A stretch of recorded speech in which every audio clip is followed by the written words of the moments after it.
pense être comme vous, la galette des rois c'est souvent sec en bouche, une part ça me suffit. Alors on va en faire une un petit peu plus rock'n'roll. L'avantage c'est qu'on peut pas se tromper sur les ingrédients, c'est toujours un temps pour temps. Sauf le sucre, dans ma recette on va en mettre un petit peu moins, vous allez comprendre pourquoi. L'astuce c'est cette cuillère à café d'amande amère qui va donner tout le goût qu'on aime dans la frangipane. On verse sur notre pâte feuilletée et on dépose notre fève. Moi vous me connaissez, je recycle tout, j'ai mis un bouchon de dentifrice qui allait partir à la poubelle.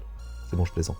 Très important, humidifier les bords, c'est ce qui va permettre à l'autre disque de pâte de bien fermer et d'être hermétique à la cuisson.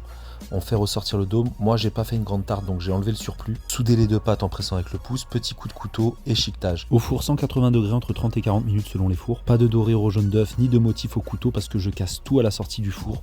Et je vais mettre dans une poêle la même quantité d'amandes et de sucre, on peut même mettre moitié moins de sucre.